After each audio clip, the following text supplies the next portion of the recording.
They celebrated the day my life collapsed, and the cruelest part was that they did it with smiles on their faces. I still remember every second of that morning because it was the last day. I believed blood was thicker than money. The boardroom overlooked the entire city through floor-to-ceiling windows, sunlight reflecting off the glass towers outside while 20 executives waited for the quarterly meeting to begin. I had spent 12 years helping build Carter Dynamics from a struggling engineering company into one of the fastest-growing construction firms in the state. My father had started the business with a single pickup truck, a rented warehouse, and a promise that one day his two sons would run it together. I believed that promise with every part of me. I worked weekends, missed birthdays, canceled vacations, and ignored countless opportunities elsewhere because I thought I was building a legacy for my family. My younger brother, Ryan, handled the public image while I managed operations. Everyone called him charismatic. They called me dependable. I never cared who got the applause as long as the company succeeded. Looking back now, I realize that was exactly why Ryan knew I would never see the knife coming. My name is Ethan Carter. I was 38 years old, happily married, and convinced I had everything a man could ask for until the morning. My own family decided I had become an obstacle instead of a brother. The meeting began like every other one. Coffee cups steamed across the polished oak table. Assistants handed out financial reports, and investors exchanged polite greetings. Then Ryan stood up with a smile that looked practiced, cleared his throat, and announced there had been a serious breach of trust inside the company. The room instantly fell silent. I expected him to talk about a supplier dispute or an employee investigation. Instead, he pressed a button on the remote in his hand, and my face appeared on the large presentation screen behind him beside the words, "Financial misconduct, investigation net." I actually laughed, because I thought it had to be some kind of joke. It wasn't. Ryan calmly explained that millions of dollars had disappeared over the previous 18 months, and that an internal audit had traced the missing funds directly to accounts under my supervision. Every sentence sounded impossible, yet every slide looked convincing. There were bank transfers, signatures, invoices, and financial statements carrying my name. Someone had spent months creating evidence against me. Before I could even stand to defend myself, two corporate attorneys walked into the room with security guards behind them. One attorney slid a folder across the table and informed me I was being removed immediately pending criminal investigation. I looked toward the people who had known me for over a decade. Not one of them questioned the accusations. Several avoided eye contact altogether. Others looked disappointed, as if I had personally betrayed them. Then I looked at my wife, Claire, sitting beside Ryan. She wasn't shocked. She wasn't confused. She already knew. In that instant, I understood something was far worse than a financial setup. My own wife had been part of it. I asked her to look at me, just once, and tell everyone the truth. Instead, she quietly stood, removed her wedding ring, placed it on the table in front of me, and said she could no longer stay married to a man capable of stealing from his own family. The words echoed through the room louder than any scream could have. My chest felt hollow. 12 years of marriage ended in a single sentence that had clearly been rehearsed. Security stepped closer and asked me to leave voluntarily. Ryan folded his hands together and sighed dramatically, telling everyone that making this decision had broken his heart because family should always come first. Several investors actually applauded his courage. I wanted to shout, to expose the lie, to grab every document and tear it apart, but I knew it wouldn't matter. Whoever planned this had made sure the story was complete before I ever entered that room. As security escorted me through the office, employees whispered behind computer screens while pretending not to stare. Some looked sympathetic, but none spoke. Others openly smirked. One manager I had personally promoted shook his head in disappointment as if I had ruined his faith in humanity. By the time I reached the lobby, social media was already exploding with headlines about the company's disgraced co-owner. News reporters somehow appeared within minutes, cameras flashing as they shouted questions about fraud and embezzlement. Someone had informed the media before the meeting even started. That meant everything had been scheduled perfectly. They weren't reacting to my downfall. They were producing it. I drove home, hoping at least my house would remain the one place untouched by the nightmare. Instead, the locks had already been changed. Two suitcases sat neatly beside the front door with a typed envelope resting on top. Inside was a divorce petition signed by Claire 3 days earlier. 3 days, she had filed for divorce before I even knew my life was ending. The document stated that because of the financial investigation, she was seeking immediate protection of marital assets. She had taken nearly every joint account, leaving me with less than $2,000.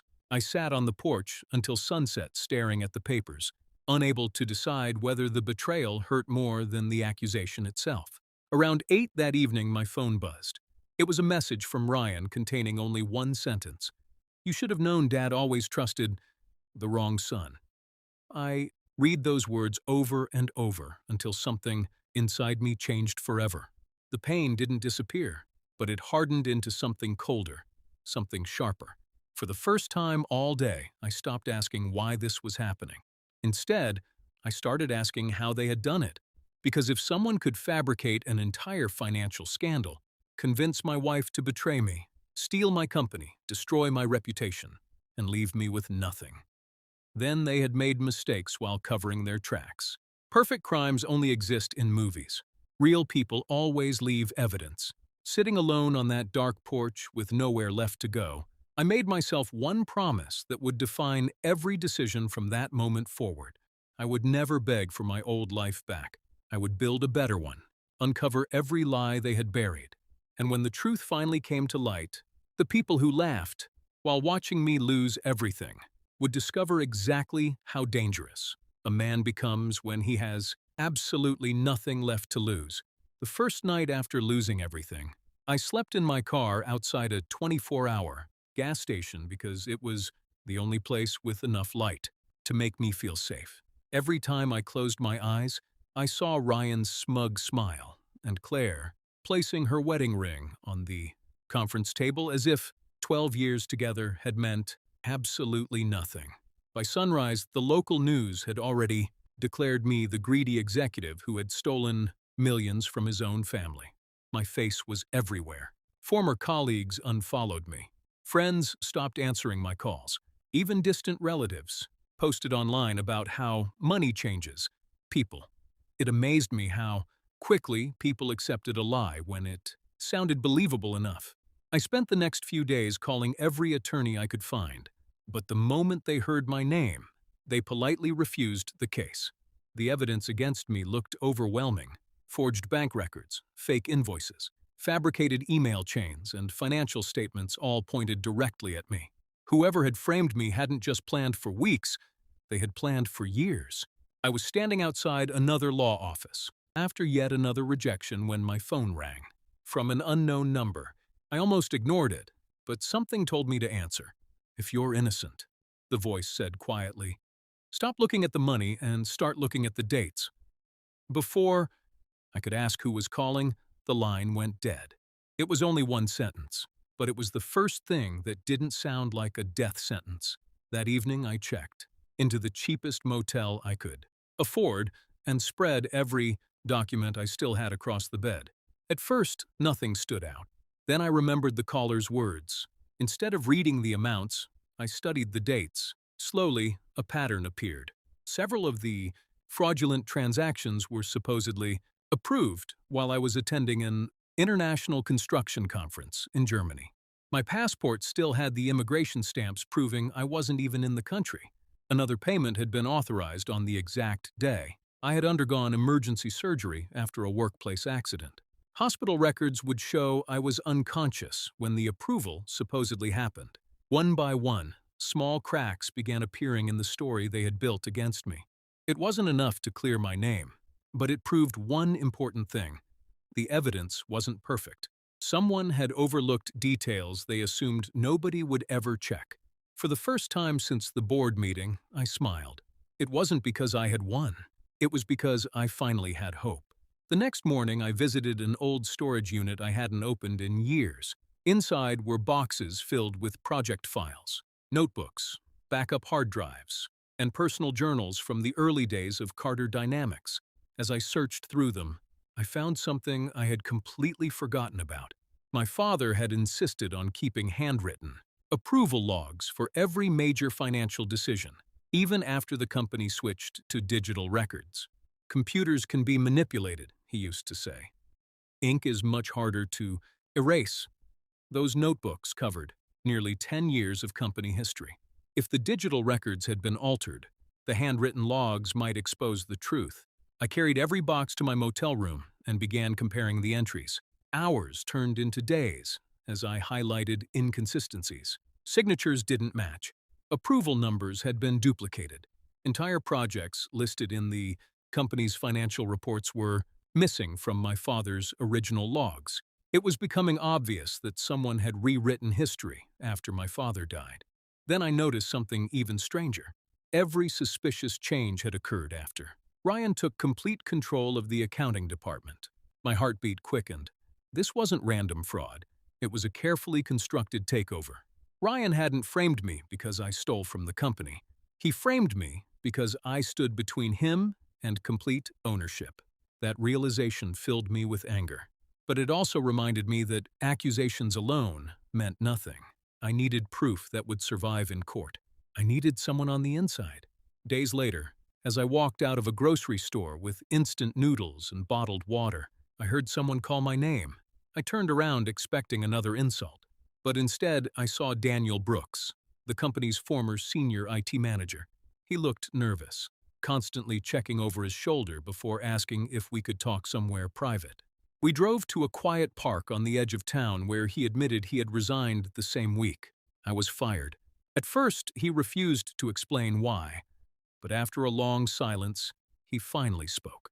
"I saw things I wasn't supposed to see," he whispered. Someone accessed the company servers late at night using executive credentials. Files were edited, emails were replaced, and financial records were rewritten. When I reported it, Ryan told me to forget it if I wanted to keep my job. Daniel handed me a small, encrypted flash drive. I made copies before they erased everything. I couldn't live with myself if I destroyed them. My hands trembled as I took the drive.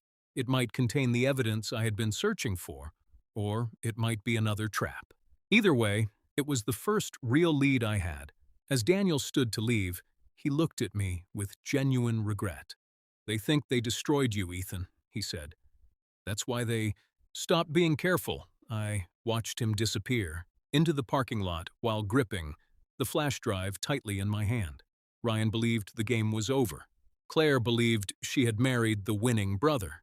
The investors believed justice had already been served. None of them realized the man they had left with nothing had just been handed the first piece of evidence capable of bringing their entire empire crashing to the ground. And for the first time since my world fell apart, I wasn't thinking about survival anymore. I was thinking about revenge. I didn't open the flash drive immediately. If Ryan had gone to the lengths I suspected, there was always a chance it contained malware or had been planted to lead me into another trap. Instead, I visited an old friend from college, Marcus Hayes, who now owned a small cybersecurity firm. We hadn't spoken in years, but unlike everyone else, he didn't slam the door in my face after hearing my name. He simply looked at me for a long moment before saying, "You don't look like a man who stole millions. You look like a man who hasn't slept in weeks."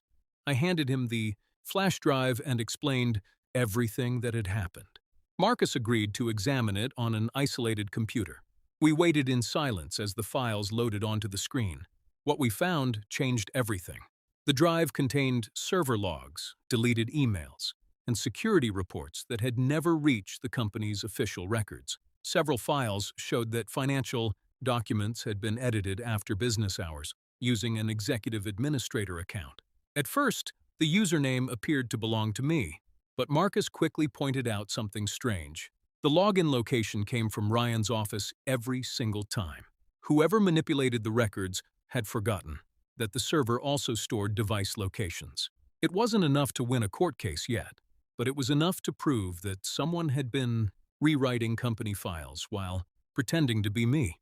For the first time since my downfall, I had evidence instead of hope. Marcus leaned back in his chair and smiled. "Your brother is smart," he said, "but he's arrogant. Arrogant people always believe nobody will. Check the details." His words reminded me of something my father used to say. The truth doesn't disappear. It just waits for the right person to find it. That sentence stayed in my mind as I continued searching through the files. Buried inside one encrypted folder was a spreadsheet listing secret. Payments made to several executives over the past 2 years. The amounts were enormous, and every payment had been approved by Ryan. They weren't bonuses. They were rewards for loyalty. Then I found a document that made my blood run cold. It was a confidential agreement between Ryan and Claire, signed nearly 6 months before I was fired. Although most of the document was written in legal language, one section was painfully clear. Claire would receive a substantial financial settlement and ownership shares after the divorce was finalized. My marriage hadn't fallen apart because of the accusations. The accusations had been created to destroy my marriage. I closed the laptop and stared out the office window. The betrayal no longer felt personal. It was calculated. Every smile, every anniversary, every family dinner during those 6 months had been part of a performance. They hadn't simply taken my company. They had stolen years of my life while pretending to love me. Marcus placed a hand on my shoulder. "You've got the beginning of the truth," he said quietly. "Now you need something even stronger, someone willing to testify." As I prepared to leave, my phone buzzed with another unknown number. This time, it wasn't a message. It was a photo. Ryan was standing beside Claire at a luxury resort, both of them smiling with champagne glasses in their hands. The picture had been taken that very afternoon. Beneath it was a single sentence. "They think you're finished. Prove them wrong." That anonymous photo confirmed what I had already begun to suspect. Ryan and Claire weren't hiding anymore because they believed there was nothing I could do. To them, I was a disgraced former executive living in a cheap motel, drowning in legal bills and public humiliation. They had no reason to be careful. That overconfidence became my greatest advantage. Over the next several weeks, Marcus and I worked day and night, organizing every piece of evidence we had uncovered. We compared server logs, financial records, deleted emails, and security footage timestamps. The more we investigated, the clearer the picture became. Ryan hadn't acted alone. 3 senior executives, the company's chief financial officer, and an outside legal consultant had all played a role in fabricating the evidence against me. In exchange, they received secret payments and promised promotions once I was gone. It wasn't just a betrayal, it was a conspiracy. The breakthrough came from someone I never expected. My father's former personal assistant, Linda Foster, contacted me after hearing rumors that I was still fighting to clear my name. We met quietly in a small cafe outside the city. She slid a sealed envelope across the table and told me my father had given it to her shortly before his death, instructing her to hand it to me only if she believed the company had fallen into the wrong hands. Inside was a handwritten letter along with a USB drive, containing recordings of private board meetings. In one recording, my father openly questioned Ryan's obsession with controlling the company's finances and warned the board that no major financial decision should ever be made without both brothers approving it. That policy had mysteriously disappeared after his passing. The letter ended with one sentence that nearly brought me to tears. "Ethan, if you're reading this, someone has betrayed this family. Don't fight for the company. Fight for the truth." Armed with undeniable evidence, I hired one of the best corporate litigation attorneys in the country. Within days, lawsuits were filed, forensic investigators were appointed, and law enforcement launched a criminal investigation into Carter Dynamics. News outlets that had once called me a fraud suddenly began reporting on leaked evidence of financial manipulation and corporate corruption. Investors panicked. The company's stock value collapsed. Several executives resigned before they could be questioned. Ryan tried to reassure the public that everything was under control, but his confidence disappeared the moment investigators seized company servers and financial records. The final board meeting was held in the same room where my life had been destroyed months earlier. This time, I walked in through the front door with my attorney beside me. Nobody applauded. Nobody smiled. Ryan looked exhausted. Claire avoided my eyes, and the directors who had once celebrated my removal sat in complete silence. The lead investigator presented the findings one by one. Forged signatures, altered server logs, illegal payments, fabricated evidence. Every lie was exposed.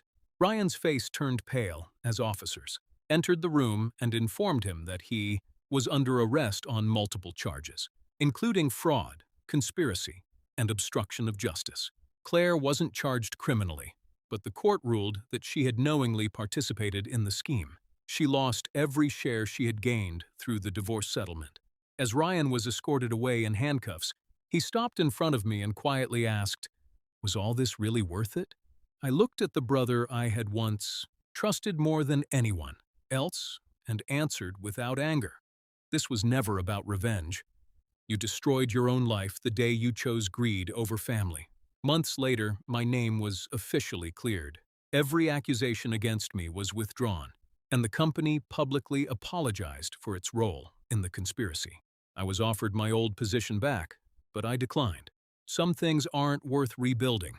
Instead, I started a new business with Marcus, built on the values my father had taught me from the beginning: honesty, loyalty, and hard work. It took years, but our company eventually became more successful than Carter Dynamics had ever been. People often ask how I got revenge on the brother who stole everything from me.